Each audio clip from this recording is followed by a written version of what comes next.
everyone, to episode 241 of the Backfires podcast. I'm your host, Caleb Peng, joined by HurricaneKaz and broadcaster PP Steve, right after the Sydney Regional. And you were doing broadcasts for like all three games, right? Yes, sir. Busy weekend. Turns out. Make sure that Lickilicky is properly crediting you for your work. You know, that's a A-tier event. They don't really got a production on that thing, do they? I haven't checked that website in a while. Actually, is it up to date? Probably. I think. What is your name on Lickilicky though? Is it just Steve with like a bunch of Steve? It like, should be your trainer Steve 7. Yeah, it's like built from the player profile because I think it was made first because I got Sydney top 6. I think. And wait, how many E's again? Because there's 10 in there. Oh, there's 11, including the last one. There's 10 in there. Dude, I don't. I'm just gonna search. I literally just go to like if I'm trying to find someone, I just go like, oh, Ric Flair on. He won Sydney 22. And I just type in like Sydney 22. Okay, if you just search regular Steve at Pokemon Go, it does come up. Oh, really? And okay, yeah, they didn't the disappointment in your voice just then. Yeah. Well, they only have Brisbane Regional as the last one. 2025. It's in like Sydney isn't on there. Well, it's just like I guess I'm not broadcast talent. Oh no. Oh wait, but they're they don't credit you for like doing like any behind the scenes stuff?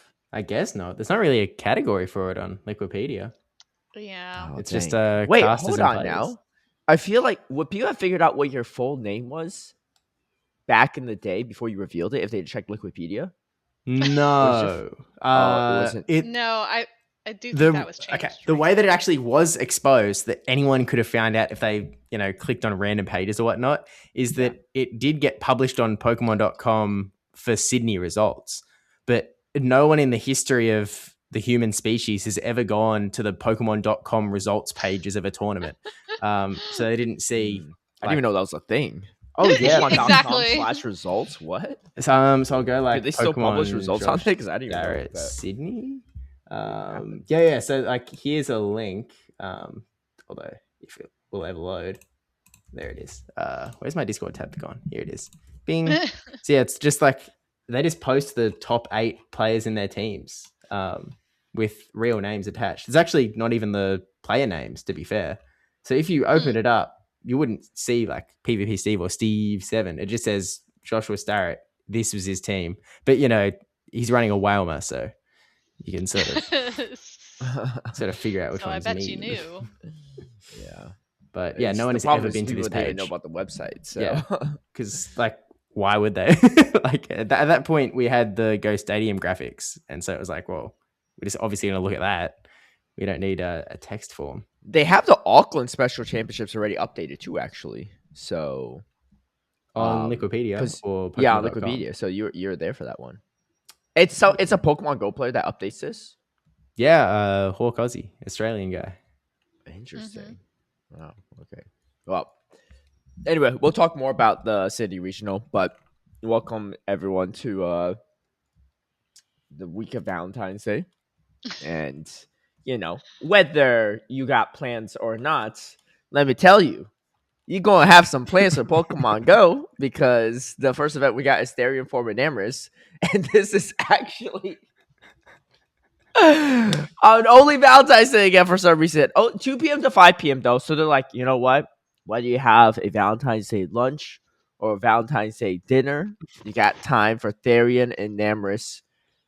Therian Enamorous right there.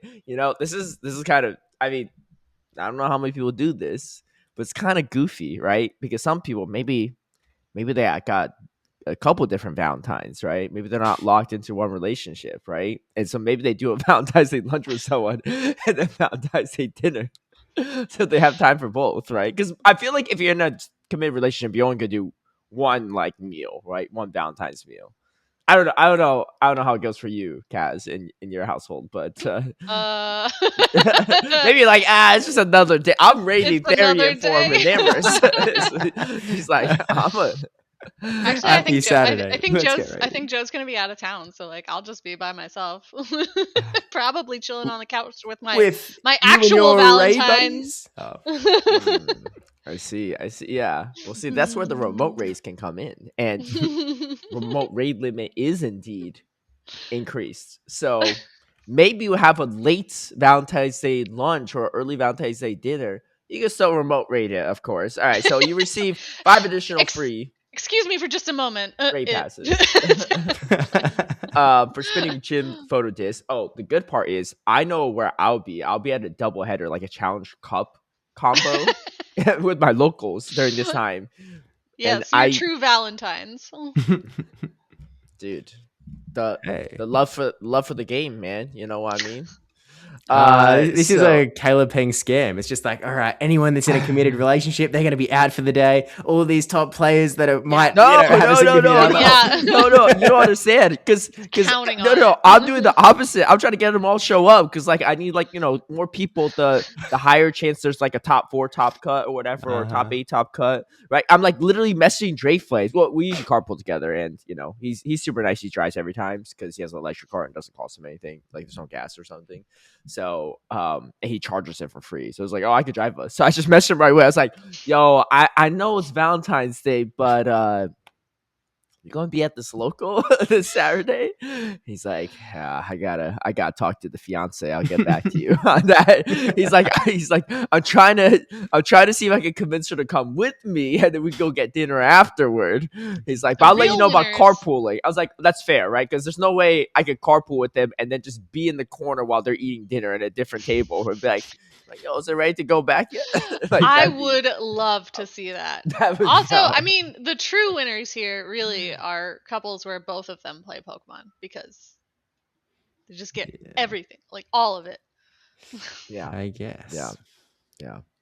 There are some Pokemon couples out there. I'm sure that they will indulge in this thing. So receive 5 free raid passes for swinging the gym photo disc, and then increase your counting shiny love disc and shiny Furfrou from raids, which who's raiding those when you have Therian Enamorous? But hey, maybe I guess something for everyone. And then remote raid limit increase to 20 from Friday through Saturday. So you have a chance to raid kind of earlier too before the Saturday starts in case you can't do it during the event. And if you spend $5, you get 8 additional raid passes for spinning photo discs, and then increased chance to get rare candy XLs from raid battles, 50% Explorer XP, 2 times Stardust from raid battles, etc. And that's pretty much it. The question is this thing good or not? And I would assume Master Week, right? And I haven't heard anyone not even say in the anything. rankings. Yeah, the Therian form isn't even up yet on PvPoke, as far as I can tell. I mean, it's in the battle tab, I guess. We just plug that into Master League general meta. 11 wins, 22 losses, which doesn't. Okay, so I'm looking at the stats for the Therian versus Incarnate. The Therian has 20 less attack, which is kind of surprising. I feel like usually the Therian has higher attack. It has about 30 more defense and the same stamina. So it's slightly bulkier, but doesn't hit as hard. And at least the moves on PvPoke, but of course, this will all be subject to change depending on once it's released. It's Astonish, Extra Sentry, Fairy Wind, fast tags. So you probably just run Fairy Wind. Or maybe Astonish in some situation, but probably Fairy Wind. You got Fly, Earth Power, Moonblast, Mystical Fire. In comparison, you have Dazzling, Fly, Grass Knot on the Incarnate form. So, I mean, have some decent coverage. You have Earth Power for the Steel types, Mystical Fire for the Steel types. I think Earth Power probably is a little bit better because there's some Dragon Steels out there, right? Like Dialga. Pretty much just Dialga. So, it's going to take only neutral Mystical Fire. Although the win rate goes down if you put Earth Power on that thing instead of just Moonblast. Fly Moonblast? Yeah. I mean, that makes sense. Wait, what are you taking off, though? Fly? I was taking off Moonblast because, like, otherwise your cheapest move is 55 energy, which is but without Moonblast, you kind of lose against all the dragons, right? Because Fairwind does no damage. So, well, is it worth raiding? I have 100% Enamorous Incarnate form. That's the only XLs for. So I personally will be raiding anyway. It's the same XLs, and again, I'll be just at a local. So I think me and my locals, like that are playing at the tournament, will just be doing them in between like our matches. So this is one of my favorite locals because they actually stream the battles on iPads and stuff, like onto a Twitch channel. So I made a YouTube video on this like a bit ago when I won like a back-to-back tournament there, like 2 challenge and a cup, and I was able to like I commented over my own battles because I didn't have the footage because it was on iPad. So I just like took some of the Twitch clips or Twitch VOD and made some off of it. So fun times. But anyway, that is happening during Valentine's Day. So, if you're plan out your dates accordingly is all I gotta say. But Caleb, what if I'm busy on Valentine's Day and I still want to play an event this weekend? Well, good news, everyone. There's another event indeed, and that is Gigantamax Meowth the very next day. Arguably, I'm way more excited about this one because long cat meme is the best. Yes, 2 p.m. to 5 p.m. as well. So a packed weekend. So make sure you figure this out, because maybe you're like, oh, I'll just tell my significant other we'll do something on Sunday. Well, guess what? There's something going on Sunday, so maybe you should plan something on Friday instead if you really want to plan around this specific holiday. But Gigantamax Meowth makes his debut, and 2 p.m. to 5 p.m. max particles, all the standard stuff. Up to 4 special trades for the day. I feel like I haven't seen that before. Out of these, unless I'm misremembering. I don't think I've seen like up to 4. That's kind of a lot for like a regular event. Yeah, I don't think we've ever seen like the trading increase. Honestly, I almost wish my locals was on the Sunday because I can always do the Enamorous raids, whatever. But like doing the 4 special trades, like I'm not going to do it with random people out in the street, right? In most situations. So, but yeah, that's pretty much that. I mean, I don't think it's going to be PP relevant for anything because you can't really use Gigantamax anyway. And it's just a Meowth. So, but if you like cats, if you like yourself a long cat, where's my long cat? Oh, she hiding. She knows I was going to stretch her out. Here we go. Not into it. Mittens. Let's see. Oh, look at that. Long. Yeah. What? Wait, how'd you get that before Sunday? Well, but look at the coloration on that. That's a lowland Gigantamax Meowth, man. That's not a regular one. The shiny one. Okay, he really doesn't like that. I heard cats actually do like being stretched out, though. But sometimes he doesn't mind. Like, I think, though, he has to do it himself. He doesn't like me doing it. Yeah, that's fair. That's fair. Because he'll, like, when we have the heated blanket out and we turn it up really high, he'll, like, stretch out himself, like, all the way across the blanket. Now he's mad. He's going and tearing up the carpet. Okay. Well, we have another event. It's the Lunar New Year. I need to grab some water real quick, so I'll let you all start this one. Easy done. What are we looking at? Next Tuesday, February 17th to Saturday, February 21st, 10 a.m. to 8 p.m. as they, I guess, all are now. That's just the vibe. Yeah, that's what do we got? The whole shebang. Pretty much. It's the sort of the lucky event, which I feel like that just means time is flying because I didn't think this was that long ago, and I guess it's already February again. So we have increased chance to get lucky Pokemon in trades, increased chance to become lucky friends, Pokestops may turn gold without a golden lure module, and increased chance to encounter shiny Blitzel, shiny Darumaka, and shiny Gimmighoul, which... Okay, can you just remind me, because I have never properly understood where the coins come from, where the Gimmighouls come from. We can only get Gimmighouls from the coin bags. It has nothing to do with the golden lures at all. Yes, the golden lures they will only give you coins, which the coins are what you need to evolve the Gimmighoul, like into the what's the treasure chest one? I can't even remember the name of it. Goldengo.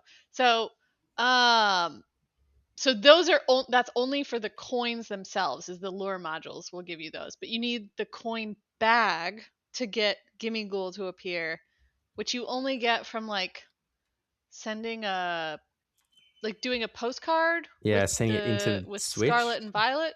Yeah, it's like something. It's very similar to the way that Meltan works. It's something you have to do in your game on the Switch, and then you have to get it sent to your Pokemon Go game, and that is what causes Gimmighoul to appear for like a limited period of time. Fair enough. So now is the time to get shiny coin bagging, I suppose. Is that a new release? Surely we haven't had shiny Goldengo before. Yeah. It's already been in the game. I think once. I've not seen just for one. one event in the past. Well, because I mean, it's Oh, still they look the probably same. super rare. Yeah. Oh, that is so. This is like Gengar tier. Are we serious? This isn't a shiny Pokemon. The Wait, what is lines are it? a different color. You're talking Yep. about shiny Blitzel? Goldengo. No. Goldengo. This is Oh. insane. I What do you wanna I know? can't believe this. Oh, Goldango returns. I still don't have a hundo of it yet, but No. I mean, I have one because someone traded one to me. I've bro, never what? Yeah, this literally is crazy. This is insane. The difference here. Well, don't get What? too So you excited might have about seen shiny one, Gimmickle, Steve? I guess. You Yeah, might I have seen wouldn't one know. and not even realized it. No, I'd be like, yeah, Because that's what the Gimme only Goldengo thing- looks We like. probably already had the shiny release Yeah. too. Here, I'll throw this in the podcast what do you call it, video version, so that on YouTube, so you can see it but for yourself. But Pretty that is wild. That is pretty insane. Yuck. But anyway, what's the Gimmighoul look like? Does the Gimmighoul at least look a little different? Probably not. Yeah, right? it's white. It's got a Oh, white what? body instead of like a Okay, the lavender. Gimmighoul at least, yeah, is actually kind of dope. But Mhm. what the heck, man? Why is I don't care. Someone thought they were being really cool. They were like, "Yeah, but what if we didn't actually change the color this time?" Oh dear. Yeah. I get that it's like it's supposed to be Dear. like a stack of money, right? So like I guess you're not stacking up 999 shiny coins, but still, man, I don't know. Wait, what do you mean you're not stacking up 900? If it's shiny, then they all should be shiny coins. I guess. I mean, it's not what you're racking up in Pokemon Go. If you're evolving into the big guy, you're using 999 regular coins, I suppose. Yeah. It's not like you've collected some special shiny. Oh, thing. I guess so. And you can't, that's and what you mean by have the to, coins. and you have to have the 999 coins for each time you want to evolve it. So, like, if you have a shiny, okay, I kind of get what you're saying, but like, what happened to the shiny Gimmighoul parts? How does it turn in? Like, where does that go? Man. It just turns into a line. I can't even see the lines on some of these photos. It's crazy. Yeah, exactly. Like in the more rendered one that you just sent, like. You can't even tell the difference. You can't tell the difference. The only place that really looks that different is the eyes. Like, that's it. I didn't even notice on the first image.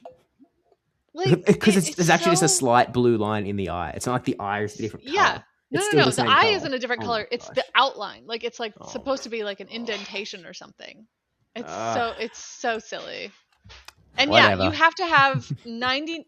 The item needed to evolve it is the 999 coins. So like if you have a shiny, you need 999 coins. If you get the hundo, you also need another 999 coins. It's absurd. Yeah. Well, the coins I've had, but it's been out for a while. But I don't even have the coins yet. Do you have the? Wait, you don't even. Do you even need the Scarlet and Violet games anymore to do it? Yes. You do? Because you still... you have to send a postcard from your Go game right. to Scarlet and Violet, collect the postcard in the game, and then you receive the coin bag in Pokemon Go.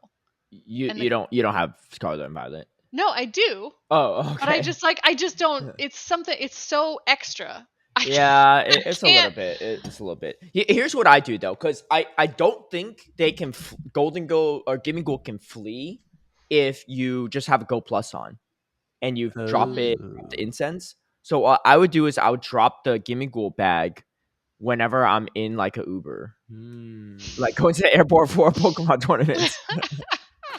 And then I'll just get 30 right there. Usually like my flights are super early. It's like 4 a.m. or something, 5 a.m. departure, because like I always have to make up time from the West Coast or wherever. And so I'm just like falling asleep in the Uber, which is my Go Plus on. And then I go to the airport and I check 20, 30 Gimmighoul right there.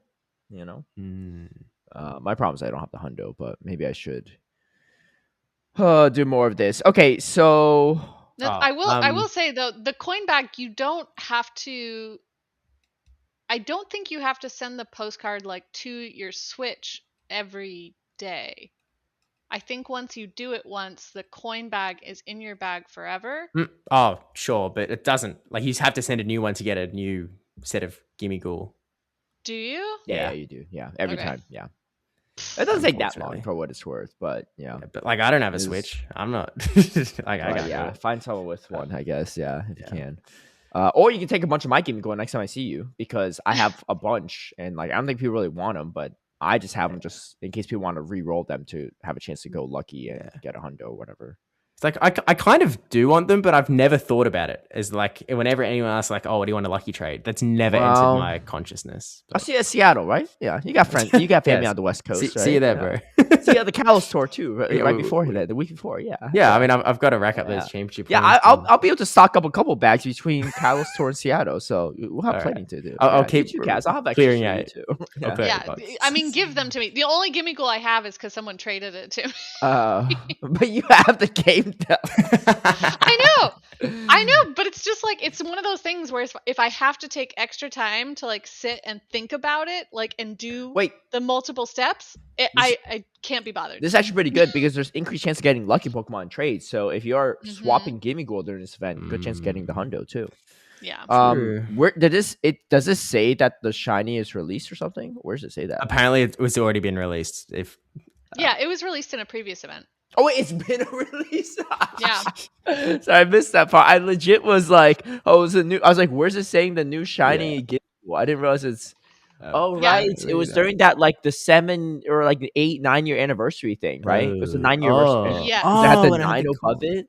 Yeah. And like some of them you couldn't evolve. It had it had the 9 on the coin. Actually, now that I think about it, I might have a shiny already now. I just don't you better check. That's crazy. We literally talked about the shiny Gimmighoul in the past, and how did we all forget about it? Because how do we all collectively forget that? Look at it, My man. steel trap is not worth remembering. Yeah, I actually do have shiny Gimmighoul already. Oh my god. I only have one. But I didn't evolve it, so I didn't realize like the difference was that. Yeah. Okay. Well, the nice thing about, I mean, every year with the Lunar New Year event, we do kind of get this increased access to lucky Pokemon or lucky friends. But the nicer thing about it now is that we have forever friends, becoming lucky with more of your friends in order to do potential remote trades is a nice little bonus. Yeah, I definitely won't be opening gifts from people that are already lucky during this event. Sorry, but the forever friends can priorities. Wait. Well, also some of them are just like, I was like, do I really want to hit forever friends that quickly? Because part of me might stall some of these trades. Like, let's say, like some of my Atlanta locals that I might see, like, somewhere around NAIC or whatever, or Orlando. I was like, do I really want to hit forever friends before then? Because then, like, we'll do the forever friend trade, and when I see them, I can't do it. I'd rather do a lucky trade when I see them, and then try to get lucky again when we get to the forever friends. You know what I mean? Wait, it's possible to be forever friends and not be lucky, right? Yeah. Oh, that's kind of weird too. Because lucky friends is still a randomized chance whenever you're. Yeah, it's just that given how many gifts you open interactions, you should theoretically hit lucky at some point before you get to the 90-day or like 180-day interaction, whatever it is. Yeah.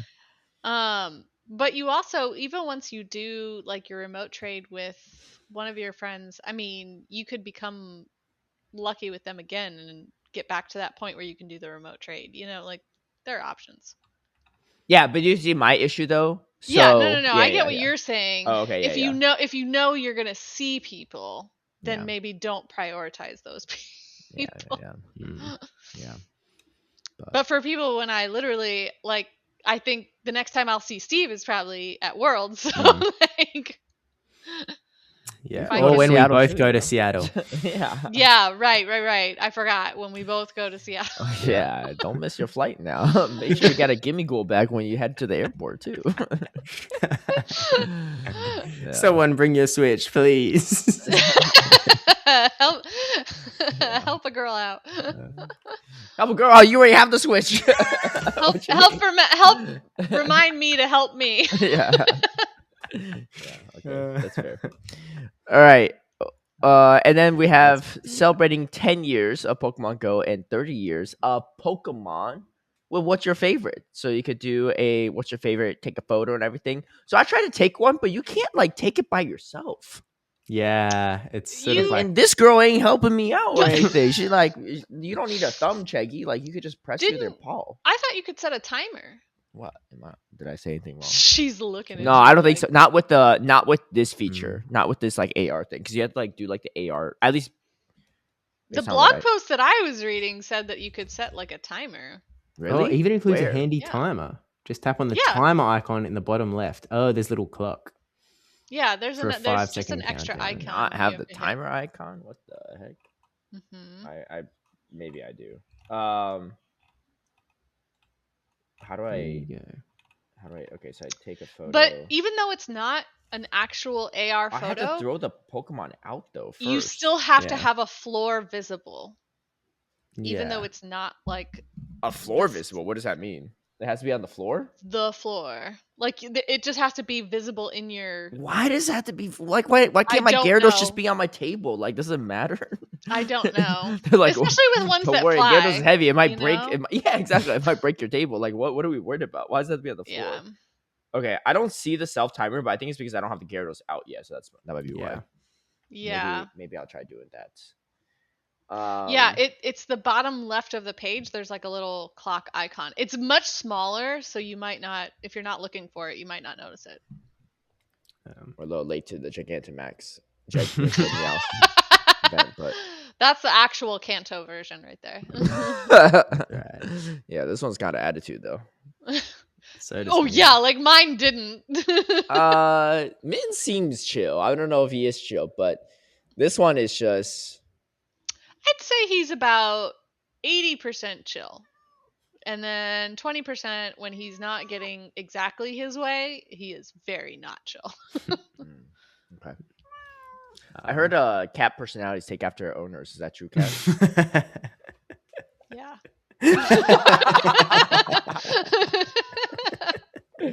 Well, it's not true for mine because I got no attitude. Ain't that right, Chegs? Well, my cats have very different personalities, so that's where it gets interesting. Yeah. Well, I mean, that's the thing about cats that I think that frustrates a lot of people, is that they do have very distinct personalities, but you aren't always aware of what those personalities are until much later. I feel like you can train it a little bit if they're adopted as kittens, but Mitten was adopted a little bit later, right? Well, we brought him in off the street, so. Well, yeah. I mean, I brought these like- two off the street too. He's a little urchin. Yeah. I mean, I brought these two off the street, but they were too young to have a personality. Yeah, I don't know how old Mittens is, honestly. Like, the vet can't really tell us, so who knows. I see. But yeah, I've heard about people training their cats. But yeah, this feature looks cool. Like, I've seen people sharing their posts. I have not been able to take advantage of it yet, but it does look fun. Yeah. AR Okay. feature's a little tricky. Well, I don't. check out our socials because maybe we'll all post one after this episode. If I can figure out this freaking self timer. If I can figure out this It's not even frickin' just a timer. self timer. I need the selfie mode to work. Otherwise, like I don't know, like, but I don't think you could take a selfie mode with.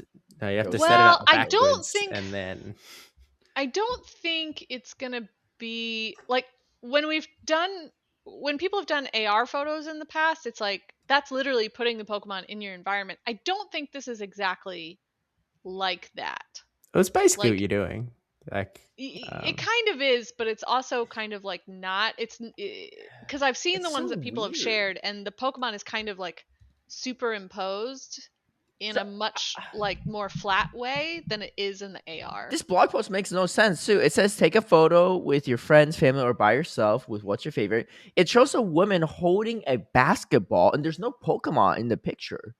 Like, how does the Yeah. self timer come up? Like, I don't even Yeah. see this option until I throw the Gyarados out there. Like there's this blog post doesn't show like what you're supposed to do. I feel like it just shows a bunch of Yeah. sticker Insane. options and just a stock photo of a woman holding a basketball. I assume that's a stock photo, right? Because there's no way they brought Yeah. in a model to do this just for this photo, right? Why didn't they just do it with Lady Gaga like they did for the Super Bowl ad? You know what's funny? It's probably because we can't actually use like a already pre-existing photo and then put a Pokemon over it. So they couldn't, even within their own game, they couldn't do it. So that's why they just have a stock photo with the Oh my border of what it would look like if you got to that part. Because I can't even see this timer button until I have the Pokemon out. So how is this possible that she's just holding a basketball? There's no Pokemon on the ground. that's insane. Yeah. Oh well. My favorite Pokemon is a Voltorb shaped like a basketball. Currently disguised. It's a Ditto, guys. Yeah. Apparently, Ditto could turn to a basketball. Oh my god. New release to the new generation Pokemon. Basketball. Hold They on. would call My it cat that. is literally trying to eat dead bugs off of the fly Balls trap. into football. I'll be right back. No, what happened? Min's eating some more stuff. I'm not even sure what she said. Okay. Anyway, let's have fun with that if you can. I mean, I don't think it's like this is for a fun thing, right? It's not a big event or anything, but it is to commemorate 10 years of Pokemon Go, and of course, 30 years of Pokemon, which is crazy because some people were not even alive when Pokemon came out. Bing. How old are you again? 26. Oh, dang! You came out like during Generation 3, maybe. I don't remember how fast it was between. It might have been Generation 2, is my guess, right? All I know is Gen 3 was my first. Let's not start this conversation. This is how I tell how old people are. I feel like this is actually a good metric, right? You could tell how people are either kind of just like, I don't want to like be rude, right? But like a little more casual fans, right? Casual fans over distinguish between casual fans, older fans, and younger fans of the game. Because if you're an older fan, usually like one of your favorite Pokemon is like a Gen 1, Gen 2 Pokemon. Usually nothing past that, right? Because you had to have a favorite Pokemon before the other games came out, right? You could be an older person but not be an older fan, obviously, right? If you didn't get to Pokemon later. You could be a younger fan because you'll be like, like Polly's like son is like this. His like favorite Pokemon is Tapu Koko. I was like, Tapu Koko was not around until I was like an adult, maybe, right? Like I was like, but for him though, he's watching the anime and and Tapu Koko is a big part of it, right? And obviously the anime he's watching is many generations down the line. So younger fan, obviously. And then this is why I describe as a casual fan. This might be, a little bit controversial to take. But the casual fan are people that they're super young, right? So like someone I know is like 22, right? So obviously been over 8 years of Pokemon that came out when they're born. Obviously they probably didn't pick up Pokemon right when they're born. Their favorite Pokemon is Eevee. I don't know. It's a little sus, no? Well, because that's like a very popular, cute Pokemon, right? Like Eevee, Pikachu, Charizard, right? It's Stuff really like that. interesting because I do think, in a way, you're kind of right. Like people who don't really play a lot of Pokemon or haven't really like, watched a lot of it. No, let me explain. Most of the time, those people who are not lifelong fans, they do still have like a Pokemon that like a favorite one from or one that they know the best, like from the original 150, because that generation has just like been a thorough line like throughout the entire existence of Pokemon, and it's constantly promoted, right? Like we've always had Eevee Pikachu as a mascot. We've always had Eevee. We've always had like Charizard everywhere, that sort of thing. And the same is true for like lifelong fans like myself as well. It's like I've been literally playing Pokemon since it came to the United States in 1998. And my favorite Pokemon is like a constant tie between Pidgeot and Articuno. Which are both from the original generations. It's so hard because I love Pidgeot. Like it's my original favorite Pokemon that I encountered, obviously playing as a kid. I didn't have any guides or anything. I was just running around through the grass, and I was like, "This my bird mom to buy me the guidebook." This bird, not smart. I love this bird. And then I encounter Articuno at the it's the first bird you see, and then you encounter Articuno towards the end of the game, and you're like, "Oh my god, everyone got Articuno." What do you mean? I didn't get Articuno. This is also even like the most beautiful bird I've ever seen, and it's a legendary. What if you encountered like Moltres or Zapdos? That you probably have that as your favorite, right? It just so happened you encountered Articuno, right? Because it's completely random. No, it's not random. It depends which spot you go first, I guess. Like, you could accidentally. It just depends on where you go. What do you mean? I thought they just like fly around constantly. You can't like just like no. They're in specific spots. spots. In the original. Yeah, no, not in the okay. original Maybe I'm games. They were misremembering. in Maybe I'm remembering Gen 2 Beasts. Silver Yeah. because I got Suicune randomly in a bush, Yeah. but They're random. Yeah. oh, for Articuno, In later generations, some of the legendaries and even the birds would come back. Oh, and I they don't, would be randomized. I don't remember that part. Okay, But in the original games, they were each had their own like assigned cave. So you so would go Articuno was the there. first one you saw. Well, it's just my favorite out of the 3. No, I know, but was it also the first one you encountered out of 3? I don't remember, honestly. Okay. I probably would assume yes, because I tend to do things in order. In order, Zapdos would have been first. Would it? Yeah, it's the first guy you can get to. Articuno.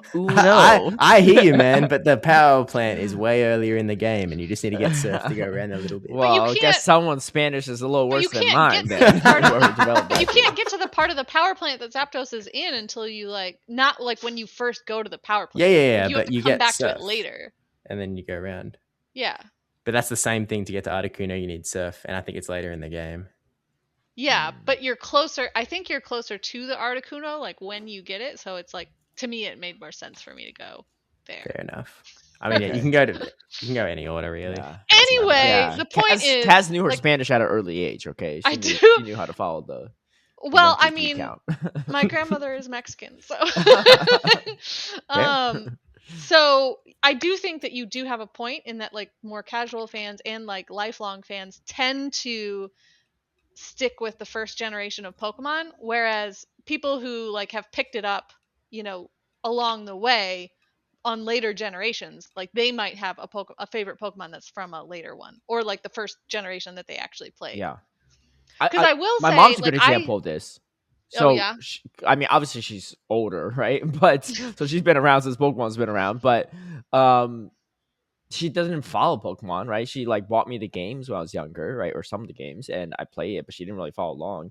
And then at the Hartford Regional, the only event she went to spectate, she was like, "Oh, that's my favorite Pokemon." And it's the round one that's blue. I was like, Sviel? I was trying to think of what it was, right? No, it turns out it was actually Snorlax. But again, did my mom follow Snorlax as a Gen 1 Pokemon for over almost 30 years? No. She just saw it, and because Snorlax is still pretty prominent just all over the place, right? Even at a regional, she's like, "Oh, that's what I like," right? Casual new fan, right? I know Steve was frowning a little bit when you're talking about that. So what's the rebuttal, right? Hey, look, if people don't like the response about me, come for pitchforks for both me and Kaz because she backed me up on it.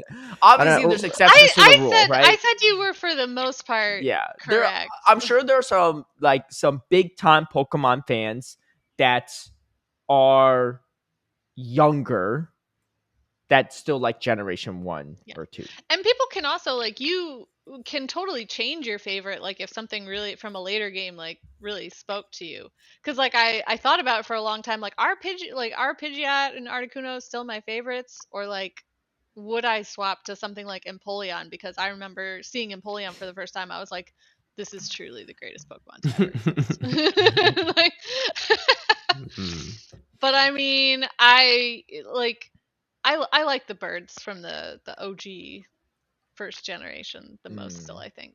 Okay, Steve, what were you gonna say? I just lost. So you were as a younger fan. So to be fair, I said Gen 3 was my first. That's technically true, but that's because the remake was your first. Technically, I started with Leaf Green, which is a Gen 3 game, but it's actually Gen 1 because it came out in the third generation of games. Wait, what? It's a remake of the original Pokemon Green. The original Pokemon Green people have rarely even played, but it's a really remake. But I mean, there was original Green in Japan, right? Yeah, the Game Boy Advance, right? Leaf Green. Yeah. So it was. Right. I mean, technically, but I think it was only. Oh, sorry. So Leaf Green, it was for Game Boy Advance, right? Is what you're saying? Yeah. But it was Gen 3 as well. What does that mean? There's Gen 1 and Gen 3? It came out at the same time. Yeah, it came out Gen 3 alongside Pokemon in Ruby, Sapphire. If you've played the entire sort of first 151, there's then post game where you can start to get other Pokemon. That's actually pretty cool. So you get a whole new set of Pokemon. Kinda, yeah.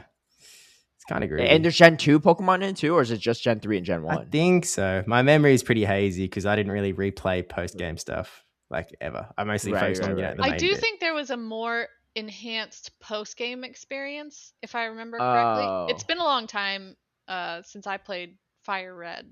Okay, so as a slightly younger fan, if your first game was like Leaf Green, it's still even Gen though 1. So okay. Wait, so what's your favorite Pokemon again? If you made me choose, I guess I'd go Ditto. He's a chill guy. Not Wilmer?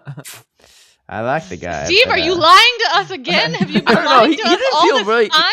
You know, he didn't feel very strongly about the Ditto. I was like, yeah, if you had to make me choose, right? Yeah. Again, I've said it before. I'm just not a big favorites guy. I don't really. That's fair.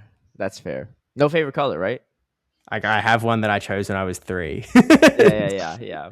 And so that's the answer. It's easier than like going like, oh, I actually don't have one. I'm actually different.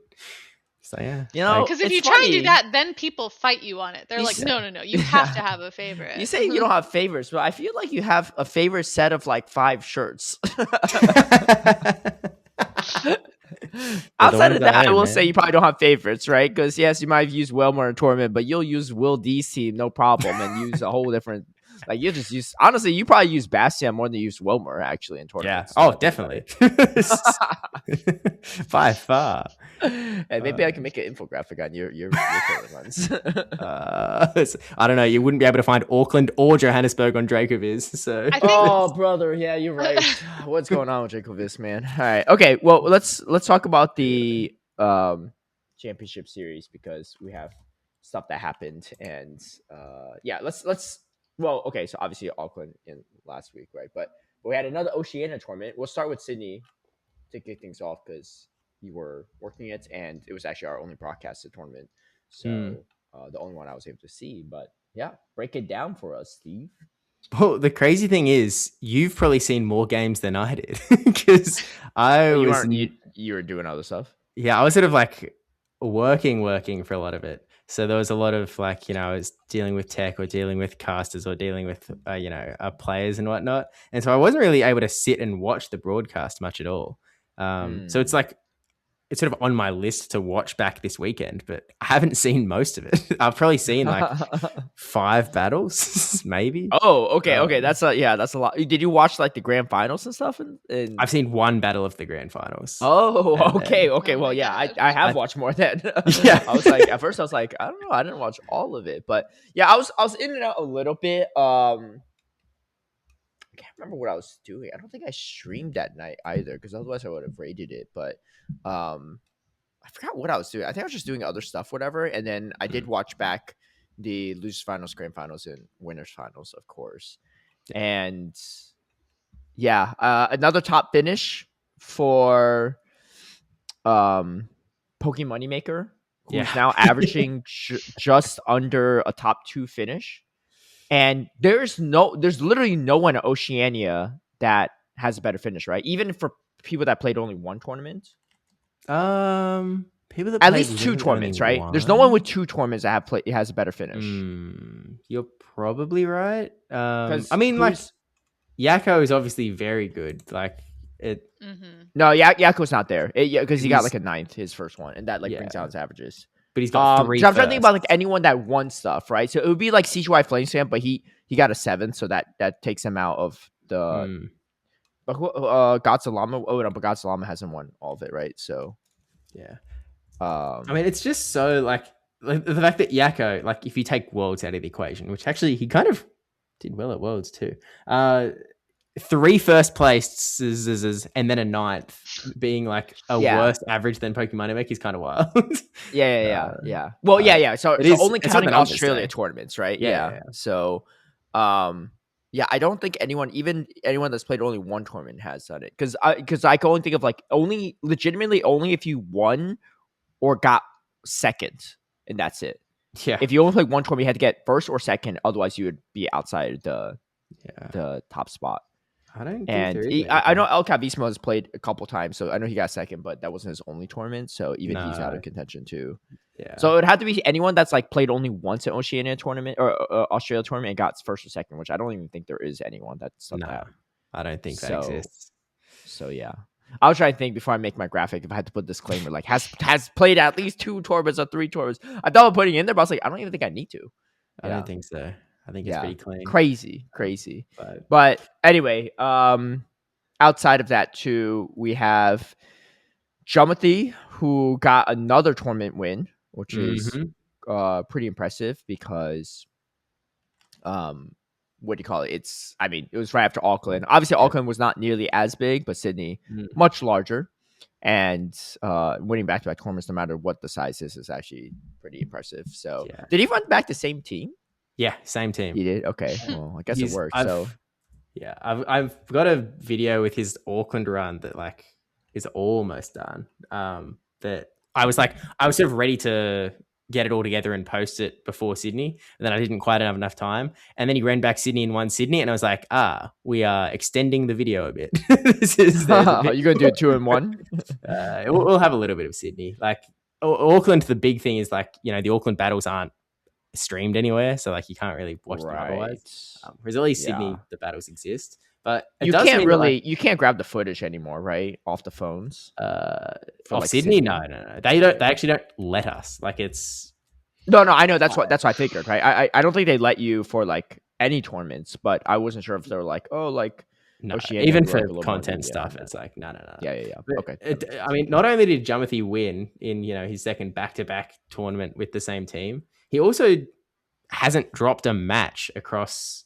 Actually, I guess he did lose the reset, so I guess maybe that. Yeah. That's what I was gonna say. Yeah. He did get the bracket reset on him, but then he won it afterward. I mean, the thing is, Jai played really well in the bracket reset or in the first bracket before the bracket reset. I mean, I think he played well throughout. It's just his comp was so hard to run his comp into Jumothy's team.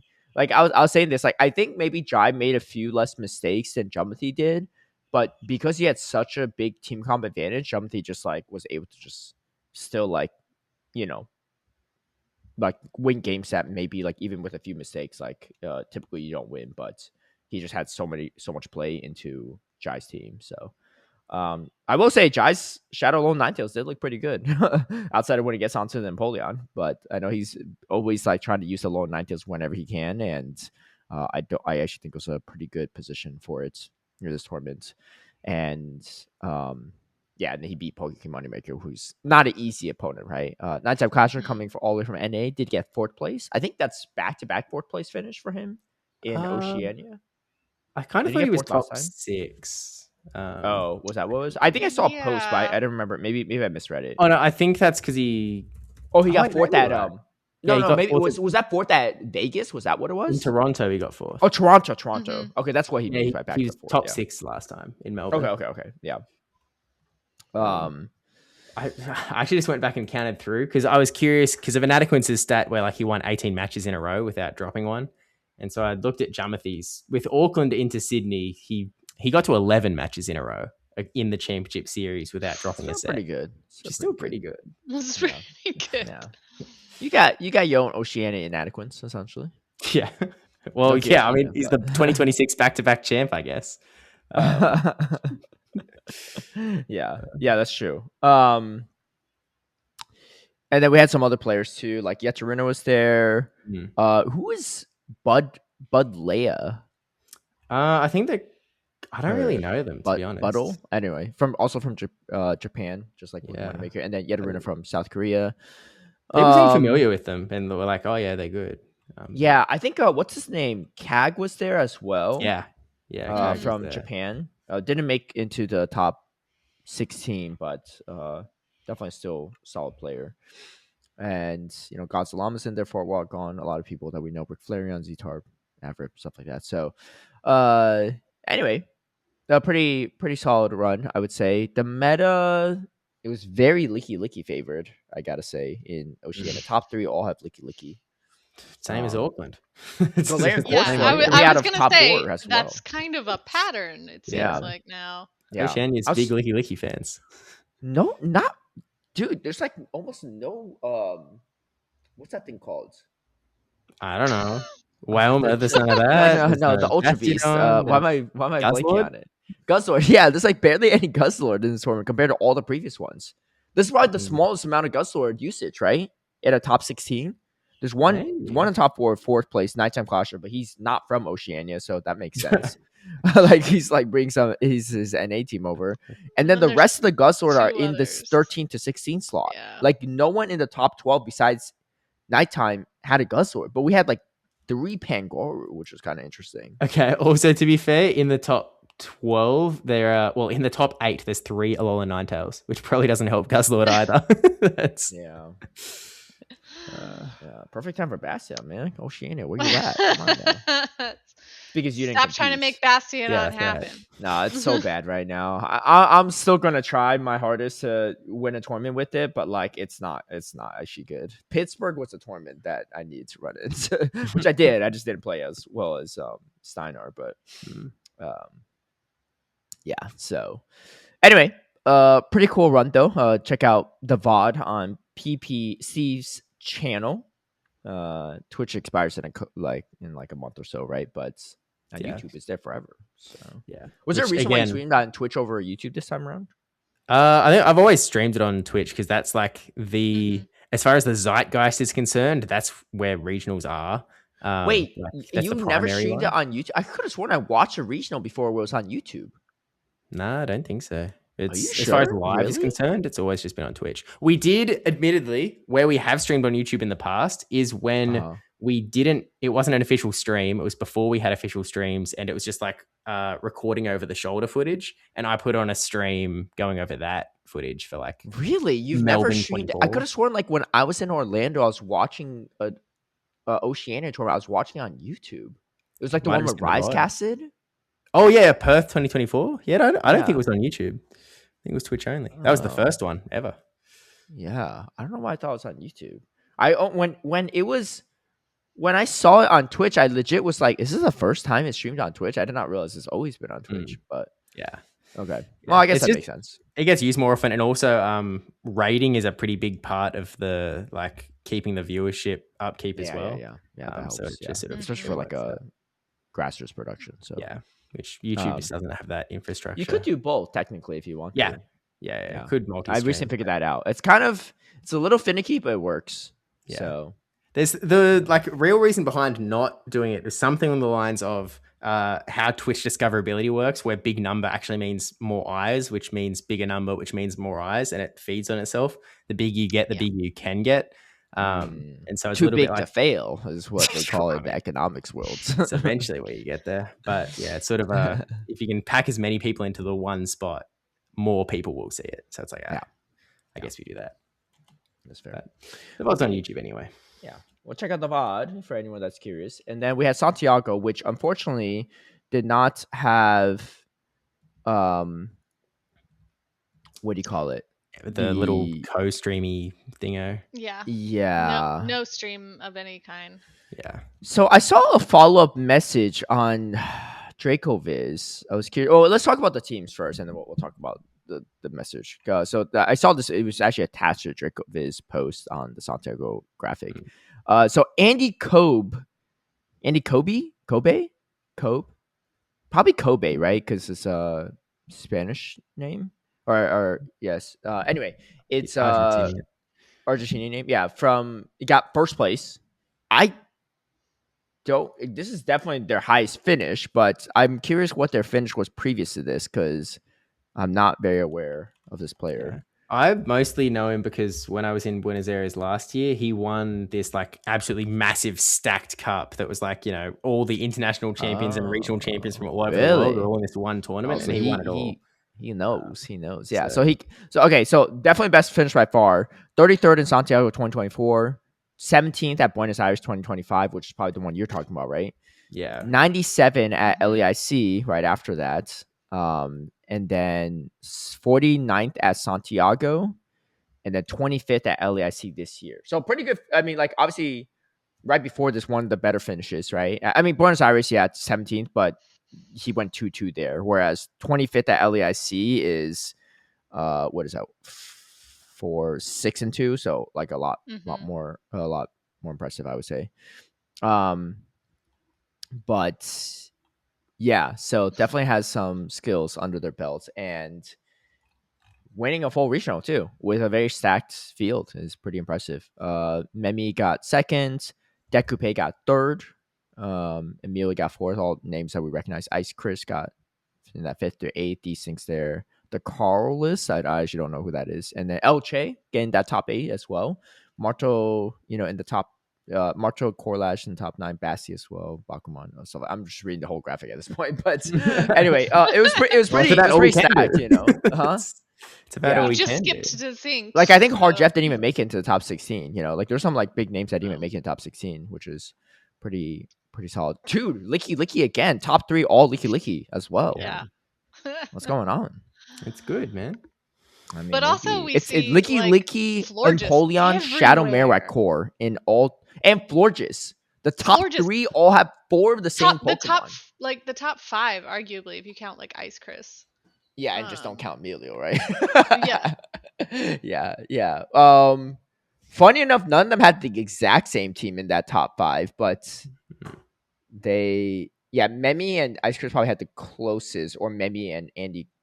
Dude, Andy and Memi had the same team except for one Pokemon, actually. They're just a Malmar versus the...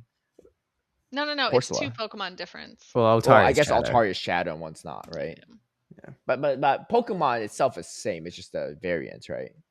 I know. Yeah. Oh, yeah. I know Shadow matters, but Malmar actually seems pretty good here though, because you win the head-to-head versus Corsola, and then you have better play into Lickilicky. On the top 3 teams, there are 4 Pokemon that are the same across the top 3. Yeah. So. Yeah. Jeez. Yeah. So. But we will never see any of the battles in any form. They're gone to time, and no one will ever know how Andy did it. I need everyone to tell me their Lickilicky. There was a bracket reset, but well, actually, I guess we can maybe see the challenge bracket and stuff, but see kind of how the final day played out. So Anyco beats Carlos, and then Anyco loses to Memi in the winners finals, 2-3, and then 3-0 Decoupe in the losers finals. And then, oh my gosh, okay, and then it goes to another game 5. Anyco wins 3-2 over Memi, and then Anyco just sweeps Memi in the bracket reset. That's kind of crazy. 13 games between the two of them. I would pay money to see these games. How much? How much are you offering? What's on the table, Kaz? A few thousands. Yeah. What's on the table? Can I pay for our Latium production out there, Grassroots production? Kaz is offering some payment. Can I pay you in pesos? I mean, yeah, sure, right? Dude, if you pay me in whatever, I don't care what the currency is. I just need to know how much it converts to USC on. I'm not paying you. You don't. I'm just saying, as someone like I don't care what currency people pay me in. I just depends on what the amount converts to. Well, all right. Well, pesos, wasn't this in Santiago? They don't use pesos there, right? No, I know. That's why I told the joke, Caleb. Sorry, I'm a little slow on the uptake there. But okay. Well, yeah, I'm very curious to see how. Wait, is there any other tournaments before Seattle in this meta? EUIC. No, but that's a different meta, right? Yeah, no, Seattle's. Wow. Okay, dude, I feel like the meta's going to shift again. Okay, again, no Guzzlord in this one. Best Guzzlord was Marto at 9th. Is the time for Guzzlord just out of it? Like, why is there no Guzzlord? Look at all the Florges. Yeah, but like there were Florges before, no? Like, I don't know. Isn't that good, dude, Desync had a freaking Lurantis. I thought it was a Lickilicky at first. It was also pink in the same slot, but it's a Lurantis. Yeah, the guy's always sometimes I think the people that make the graphics like do that on purpose just to try and trick us. Well, I think it's also because they don't know where to put the Lurantis. Like, there's like clearly like archetype slots, right? Bulky normal type fit slot, right? Steel type fourth slot, right? You see a lone Sandslash in the same slot as Empoleon. They're like, where do we put the Lurantis? Because no one's using grass to begin with, right? Except for the Gourgeist, but Gourgeist is in the. Hey, there's a couple Credilli in there. Are there? Oh, there's one. Yeah, that's actually the definition of not what a couple means. Okay, Okay, there's one Credilli, and then there's No, there's two. There's two. also. No, it's three actually. There's Elche and Oh Tishy yeah, too. But and yeah, it's not in the same slot. yeah, because there's no See, one so runs that's grass. how they tricked me. That's how they tricked me. There's no grass slot because there's so few people run grass, so they're just like, we just gotta put it wherever we can to make it fit, right? Like Elche seems pretty wild too with the Shadow Charge book. Yeah. But, so 3 Credilli. There's also 2 Gorgeist. Yeah, which are also in different. Well, the Gorgeist actually in the same slot, but it's the anti-grass slot, I guess, right? Usually the flyer slot. I don't know what the logic behind it, but that's generally what I assumed Dracoviz people do, based on ground is always that final slot, the mud slapper. But okay, so speaking of Dracoviz too, I mean this could even just bleed into our G topic a bit because I think it's fine. So they said in a follow-up message to that graphic, we want to apologize for the inaccurate team reports on day 2 graphics during this year. During weekends with multiple events, it's been hard to collect and validate every team, and that's on us for not vetting data properly or inaccurately translating them into graphics. We understand many day 2 competitors rely on our graphics to prepare for the next stage of their event, and it's harmful when we post the wrong team. We built out a new tool to generate graphics faster with less room for error. Going forward, we'll improve our process to retrieve and vet data. If we are unsure about how accurate the data is, we will avoid posting potential misinformation. Thank you. And then some people commented, trying to see if okay, so Green Slash says Green Slash is a Latin player, right? Green Slash is a Latin player or an EU player? I feel like I met Green Slash at EUIC once, but I'm not sure where they reside in. Because I think they're fluent in Spanish too.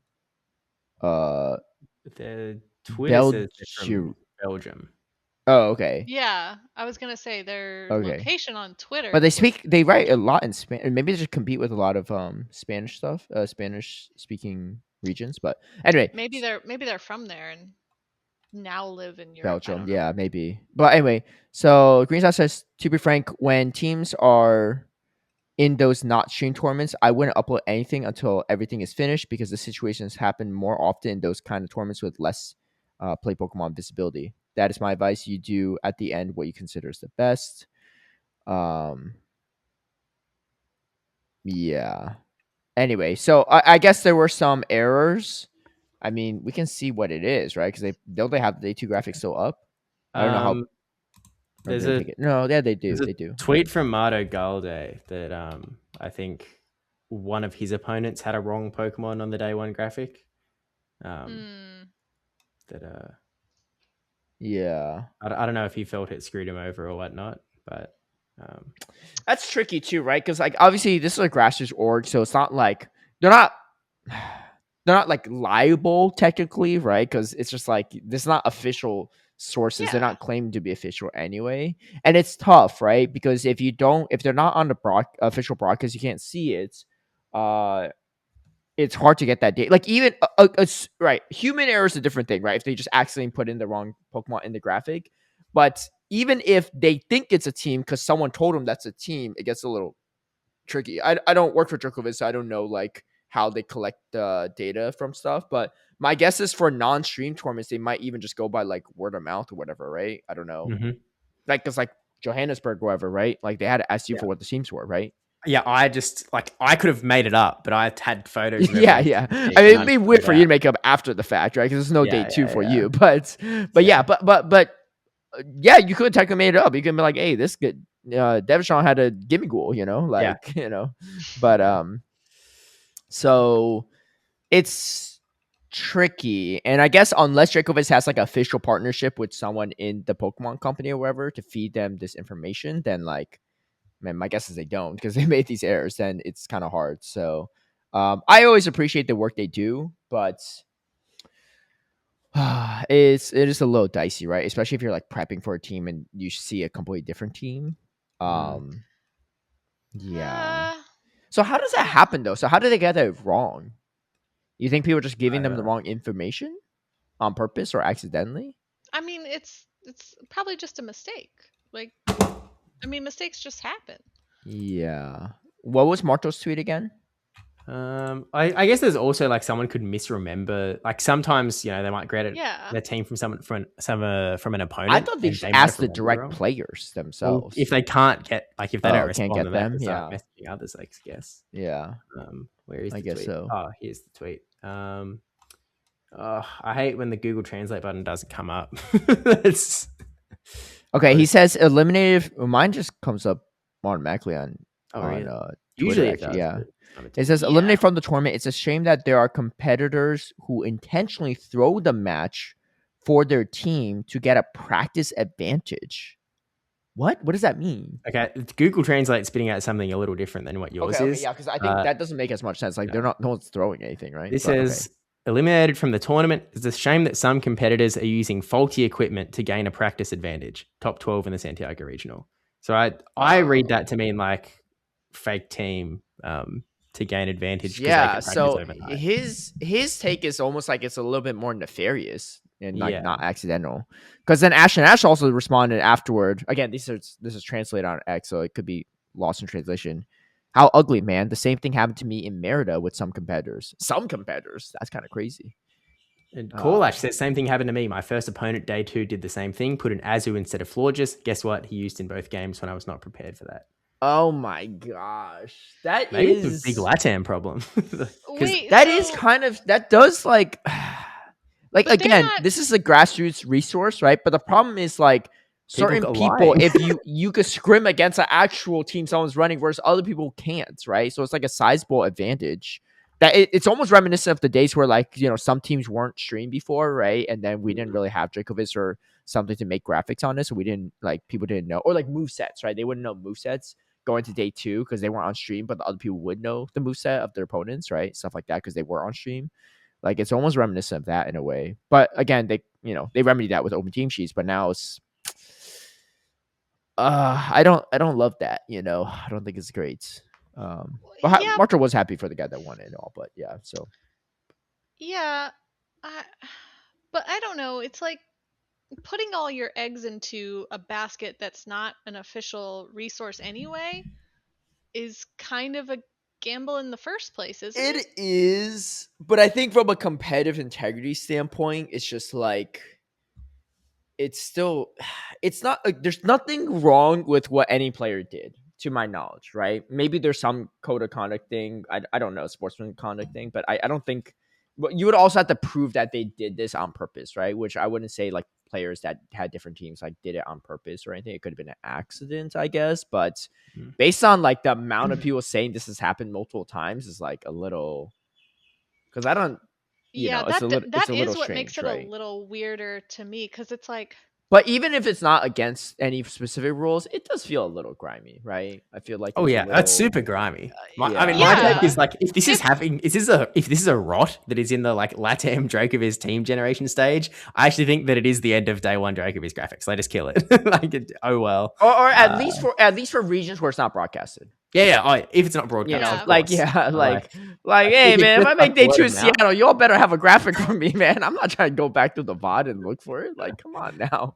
Yeah, I just think LATAM in general, if that's like, because they don't get streams. I mean, for what it's worth too, like even if they didn't have for day 1 for other events, like you would still go back. Like I still go back if I make day 2 and I see my first opponent, I'm going to see, like I need to go back and watch and see what moveset they have at least, right? So it helps, but. So I don't rely solely on a Dracoviz graphic either, right? Yeah. But there's a situation even weirder because they don't even know the moveset when they look at Dracoviz. Like even if you knew, like let's say like Corlash has something where like, oh, his opponent had a Zumro, right? Maybe it was actually a Zumro, but you don't know if it's a Hydro Pump or not, right? I guess you'll find out like when you see the team sheet, but the problem is these players, good players, are going to practice the night before. I don't know anyone that's won a regional or got a top finish in a regional that just did not practice at all the night before day 2, right? Like whether you do 1 set of scrims or 100 or whatever, right? Everyone's going to practice. Like why wouldn't you? There's like money and glory on the line and all these things. Like why would just like no one's gonna, just stroll in there like without any practice in day 2, right? Like I mean, some people do, but my guess is they don't usually make it that far, right? Yeah, that's an interesting situation. Curious to hear what others think on that, but A little, yeah. We'll see how Dracoviz responds in the future, right? Because I think they said they're going to like try to take it more. And if they're unsure, they just won't post anything, which I think is and I think that's a good rule of thumb. Like if there's no way to verify, like if your information is coming directly from a player and there's no sort of secondary source or way to validate that, then like that information just shouldn't be used. Yeah, I guess. Yeah. But, anyway, I got a dip. Okay, sounds good. We will cover some YouTube comments without you, but all right, let me just stop recording real quick. Actually, before we go to YouTube comments, let's talk about EUIC because we have some Twitch drops and such. And as always, if you're confused about how to do Twitch drops, I got a YouTube video on it because I watched it myself on how to claim it. But coincidentally, yeah, the last time for LIC, I watched it, but I forgot to claim it, so I didn't even get the about it. But you get USD Twitch drops pretty nice. 1 Elite Charge CM, 15 Seal XL Candy, Encounter with Dugong, with does it have Icy Wind? I could have sworn I read somewhere that has Icy Wind, maybe not. It doesn't say on any of the graphics. Okay, maybe I'm misremembering. They're like, that's why we give you the Elite Charge team. That's true. Yeah, that's right. You're gonna need this. Yeah, the 20 charge CMs, 20 fast CMs, and more. Usually some Stardust and stuff is rare candies, but I mean, just honestly for the Elite Charge CM itself, and like most people are probably gonna watch anyway, at least some of it. Just leave, and if you're really not gonna watch USC, just leave it on Twitch for like 30 minutes, right? You just need to watch 30 minutes either on the first day or the second day should count. On the third day is where it gets tricky. On Championship Sunday, usually that doesn't count because it's on the main Pokemon channel and not on the Pokemon Go channel. So because of that, that won't count. So you can watch it on the main channel or on the Pokemon Go channel on the Friday or Saturday, or right afterward. They usually do a rebroadcast a couple hours later, and it goes on. And the broadcast itself is already like 8 to 10 hours. So like pretty much you like anytime Friday and Saturday, there's like 20 hours of each day that you could just watch 30 minutes on, right? So it should be pretty easy to do. Just put it on while you're remote raiding Enamorous, casual. True. Yeah, dude. We're talking about Enamorous ruining the Valentine's Day plans. EUIC's in smack dab in the whole weekend. I think that's the bigger thing, ruining Valentine's Day for a lot of trainers. Yeah. So anyway, Jin's commented in the post, why not nighttime classes or Ranguru? Why do you need a Ranguru? I mean, the Ranguru's a little less, I don't know, neither really that meta relevant in open. He just wants the Oranguru candies. Yeah, technically I do too because I built the wrong one. But they have Twitch drops obviously for the other games as well. Pokemon TCG Live, Pokemon Unite, Scarlet Violet as well. So if you're a big Pokemon fan of the other games, you can get Twitch drops for all of those games. So I think the way to claim is mostly the same, but I've only made a video on the Pokemon Go claim. But I know for TCG and VGC, I think it's the same. I don't know for Unite how it would go, but anyway, so look forward to that. I see some people already posting pictures of them at EUIC. So should be good. And then I saw a picture of Martogalde and Martine. Yeah. And I don't know if you know this. Marto's name is not Marto. I mean, I guessed that, but do you know what his name is? No. It's Martin. So it's Martin and Martine casting together. That's going to be not confusing at all. Yeah. It's going to be not confusing at all for anybody. Well, because they're probably just going to say Marto, but like, because no one really calls him Martin, right? But yeah, well, how do you say it in Spanish? I'm pretty sure all the casters. How do you say Martin in Spanish? I think it's Martin. Martin and Martine. Dude, it's like Mantine and Mantine. That's kind of crazy. I'm pretty sure all the casters will probably default to saying Marteau, even though like I'm sure like some caster will make a joke about it or something. The headlines will have the headlines usually have like their full name and then their trainer name as well. So that's the part where people will be like, yeah. Am I reading that right? People getting bamboozled, It's 2026. I didn't think I'd still be getting catfish, but here we are. Marto Galde, not even Marto. So yeah, be on the lookout for that. There's a few other things that are slightly important to mention. So there's new additional bans for the Championship Series circuit. Oh, So following right. Pokemon been added: Shiny, Shadow Ponyta, Rapidash, Kabuto, and Kabutops all Shadow. Man, I was really looking forward to seeing all that Shadow Kabutops action. Shit, Shadow Kabutops. What about the best buddy Shadow Kabuto, man? That's Right. I think that That's might a be flex. a Talonflame, right? What is It's it? a Rock flex Water? right there. Yeah, it's rock water. Double resisting fire damage? Dude, you're cooking. When was the last time we saw a Talonflame, Caleb? Yeah, right. Yeah, don't breathe the Kabuto because there's not enough Talonflame running around Seattle. Okay, and then this is actually coming out too. So we do have GPO leaderboards being announced. So essentially, what this means is officially announced from the championship for the Pokemon Company, but you are now awarded championship points for next season, I believe. Yeah, it's not this current season. Yeah, and it's funny they have like a copy and paste of the kicker, but obviously we'll have over 1,000 people playing GBL, so you'll get championship points essentially. So you essentially will get championship points for first through 1,024th placements.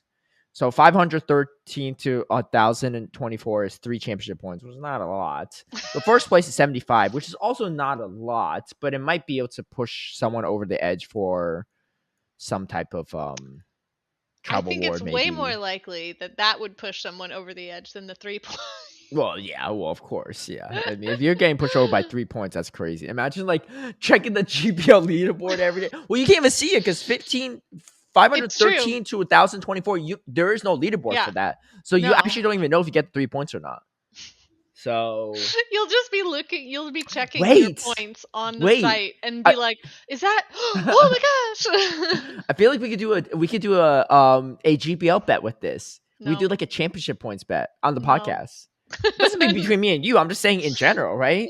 Because that's actually a definitive way to lock in like who gets the most amount of points at the end of the GPL season from championship points. You know, whether you are competing or not, right? But I mean, I don't know.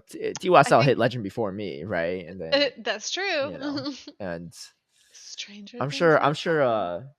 Steve can make the Brick Break Bastion core work in GBL as well. So, but yeah, so there are points. Brick Break Bastion? Brick Break Furret, sorry. Brick Break Furret and Bastion, yeah. The Wildy special. I mean, somebody's got to do it if Anacor won't, and he won't. You think he won't? Oh, something I was trying to figure out is who won that Mesprit bet between me and Anacor, because he didn't do Birmingham until later, right? So his Birmingham placement had to be better than my, I think, like 6. What did I place in Pittsburgh? I don't even remember. It was somewhere in the top 16, but he had to get. So I got 13th.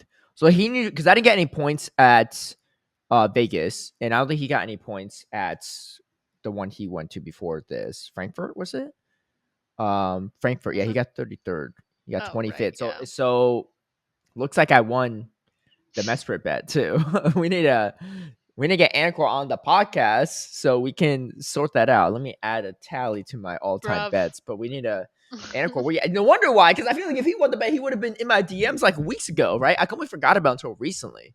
No, because everybody forgot about it. I did not. No, you trust me, I did not. Because when I was watching that Birmingham bracket because I forgot to double check if I placed higher or not, or he placed higher. But I was just like, dude, I do not want to make a Mesprit for Master League. Come on now. Yeah, I gotta get in touch with him so he can start doing that Mesprit bet. But he's gonna be like, bruv. I don't even have a Mesprit. Dude, I don't even have a Mesprit. Dude, he should have just ran Bastion Furret at this point. Like, what was the point of doing all this? He ran the Grumpig, which I heard people said it was good, and like obviously this is probably the best Grumpig's ever done in a tournament, right? Because Inadequate's made a pretty far run with it, but I actually don't think Grumpig was the sauce. I think Grumpig can be good. Well, it hasn't really made an appearance outside of this one tournament, you know? Maybe it Hence was a good the meta. emphasis on can. I just don't get it. This man runs like Feralthor and Greninja in Frankfurt. I was like, dude, you just running a worse like Bastion Furret core. I feel like, Anacor will do anything but. It's different if Anacor's running hyper meta, but he's not. Like that's Bruv the will thing. do anything but. Okay, he's had success with the Sunfist back when people weren't using Sunfist back in Birmingham, but like last year. But he just needed to finish this Furret Bastion bet at this point. As it's probably giving him a little bit At of. this point, I'm willing to make a bet that he won't ever. Okay, well, but the real question is, does he release the Johannesburg data first or not? Because that still might also not happen. What did he say? Christmas Day Yeah. for Steve? Yeah. He Dude. said I'm pretty sure when we're closer to the next Christmas than the last Christmas, it still won't have happened. Past June, I'll be like in July, I'll be like, yeah, this Johannesburg data might come in the next Christmas, maybe, but at this point it's not a list of all-time bets, but how much Anacor owes us. That man definitely has ADHD like me. Anyway, you get championship points. You can see the breakdown on the websites for the GBL Lead Wars. I might even include it in the YouTube version, but that's going to be that for our championship series. And let's talk about YouTube comments in case we have any. I'm actually not fully sure if we do or not, but let me look into that. And then, of course, there could be some Gen comments as well. It's true. We always got to remember our Podbean comments. Yeah. So, I know there's a lot of big fans out there that might not comment as much, but they are big fans nonetheless. Shout out to you, J Jam. Okay, we got a comment from Twastell, who hasn't been on the podcast. I know. Under what this week he actually just couldn't make it because of timing, and we had to record this time because like EUIC is literally about to start in like a day, so like we want to get it out before EUIC at least. Twastell says, I think people were saying that there wasn't actually a Valentine's event last year, which means the profile trim was from years ago. Oh wow, really? Yeah. I feel like Valentine's Day is one that they do every year. Last year, I feel like was a little weird because I don't even think they had Love Cup, right? Did they have Love Cup last year? I remember there's one year where they didn't even have Love Cup, I think. They did not have it last year. Yeah, that's so weird. Dude, someone was not having a great Valentine's week, I guess, at Scopely or Niantic back then. It's true. Like, bro, I just went through a breakup. I don't want none of this Valentine's events or Love Cup action. Yeah. We ain't spawning no love this season. Hey, congrats though, because there must be a new relationship this year because there's tons of events this year. Love Cup. Wait, there's Love Cup this year? Yeah. Okay. So there's Love Cup? We have one more week of EUIC and then it's Love Cup. Love Cup is always a fun one, I think. I've always had fun at least.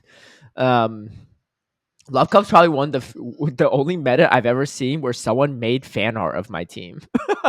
They love my Love Cup team so much they made a fan art of it, which was so cute. But that's so adorable. Yeah. Clearly, I've fallen off since those years. But well, it's going to be interesting because I feel like in the past it actually allowed you to use some Pokemon that we didn't see very often, but now things like Ariados and Lickilicky are going to be everywhere again. Oh yeah. I've enjoyed Ariados for EUIC Cup quite a bit. The only thing that's going to be different is Alola Mola also will be there. Alola Mola is just a water bastion actually. It's like the turns to the moves is like almost the same too. How many Pokemon can we dress up as Bastiodon for Caleb's channel? I think that's the only one, right? Did I do? Because I think you made one. That was one of the first thumbnails you made for me. In Halloween we dressed up Carbink as Bastiodon. Oh, which arguably is like the greatest thing that I've ever done. That was actually pretty good too. I like that one a lot. One of my all-time faves. Yeah, that's the best part was that I got to use Steve's actual Bastiodon costume as reference. Oh, was that what it was? Oh, yeah. Yeah, you look like... Yeah, Steve was cosplaying the thumbnail. Mm-hmm. Yeah. But, okay. And then Chiwasa also says, I've known about the excited buddy thing. It just sounded like you guys didn't. Because Kaz was talking about not wanting to waste Poffins or something in a previous episode. Look. Maybe Kaz didn't know, but... Because, listen, even if you don't want to use Poffins, like, to get your buddy excited is still a lot of work. It is, yeah. Yeah.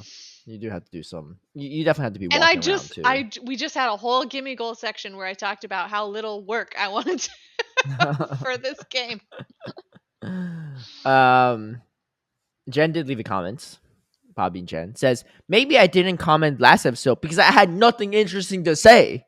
But also, yeah, super exhausted after mega awful travel saga a few weeks ago. Hi, Mins. Yeah. Yeah. Mins, well, you gotta say hi back. Where you at?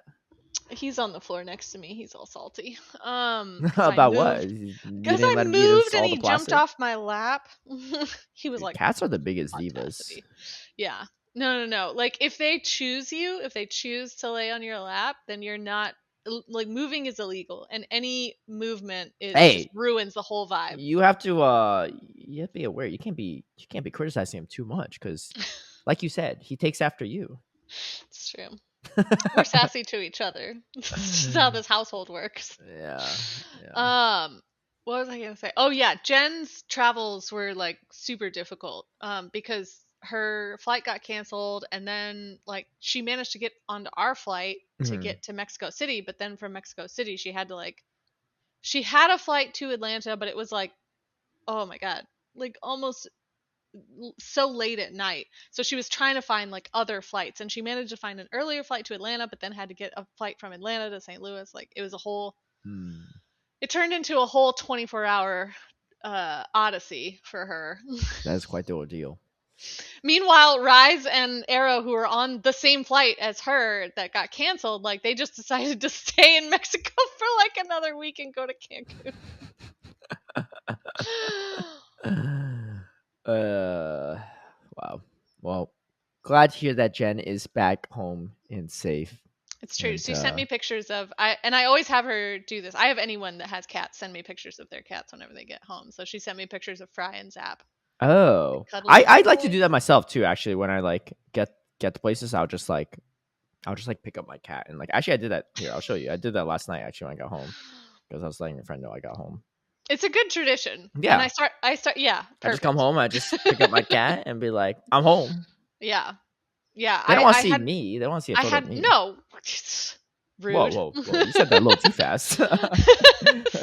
No, the cat content is very important. And I got my mom to start doing it too, which I was really excited about because her cat is a little cantankerous old lady and I love her. Yeah. Shout out to Patch. Patch. Yeah. It's a great cat name. They had two cats for a long time. One was a big orange fluff ball named Pumpkin. And then she's like a little tortie that they named Patch. So Pumpkin and Patch. Oh, that's cute. Very cute. That's well thought out. Sadly, Patch is the only cat in the household now, but she's still very cute. Yeah. She's 17. She's amazing. Wow. Living the good life. Okay, well, that's going to do it for our YouTube comments. Of course, as always, if you'd like to support the podcast, make sure you subscribe to our YouTube channel if you can, whether if you watch the YouTube channel or not. And then you can check out the merch if you like some merch and stuff. Maybe we'll come out with some new merch as well, too. It's on the agenda. Yeah. What's the new merch idea? Oh, don't make a bet with Caleb or something? Well, yeah, we've buy that though. We've had several like ideas passed around, yeah, but the bald anacord, don't make a bet with Caleb would be funny, but I just don't know if you will buy the shirts. But we also have, I mean, every once in a while when we do have all of our hosts on, we do have segments. Yeah, that we do. Yeah. So we'll think on it. If you have any ideas, though, let us know because we can draw it up for y'all. But anyway, looking forward to seeing how EUIC goes and tune in to the Martine and Martine commentary as well as all other commentaries. I think it's Speedish Chief, Amanda, I think, right? Amanda's there also. And then Tomahawk's hosting. Right. Is there another pair? I'm like blanking. No, it's just a 5, right? It's just a 5 because sometimes they have like 6 casters. Let me just double check, make sure I'm not missing anyone. But I think you're right. I think it's just I literally just looked at it and now you're making me second guess myself. Well, I don't know because some of the other games have 6 and like obviously for Worlds we've had 6, but I actually don't know if okay, yeah, so it's it's just those. Yeah, so it's just a 5, right? Yeah. Yeah. Because they don't. Because It's they funny do have. because They do have a Marjo's host. picture is just in front of a green screen.